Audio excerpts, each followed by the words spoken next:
Welcome everyone to today's video. Today we're diving deep into a common problem that many developers face when working with build.gradle.kts files. The problem we are tackling involves setting up source sets in a test project, specifically trying to create an instance of a Java class in a Kotlin file. It's a classic problem that can be quite tricky to solve. But fear not, because we have the solution for you.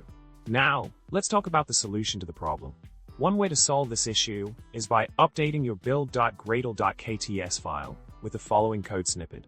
By using the SourceSets.getByName main block and specifying the java.associateError, for example to Java, you can correctly set up the necessary configuration to include the Java source directory in your project.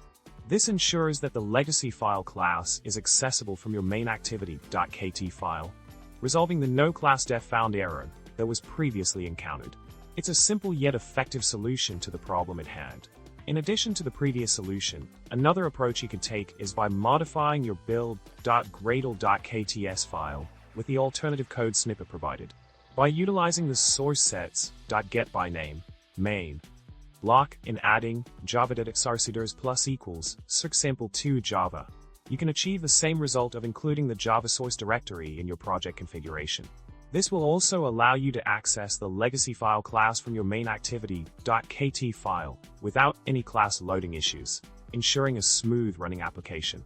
In summary, by updating your build.gradle.kts file with the appropriate source set configurations, you can successfully resolve the issue of accessing a Java class from a Kotlin file in your Android project. Remember, the key is to specify the Java source directory correctly within the source set block to ensure that the necessary classes are available during runtime. I hope this solution helps you overcome any similar challenges you may encounter in your development projects. Thanks for watching, and don't forget to subscribe, like, and leave a comment below.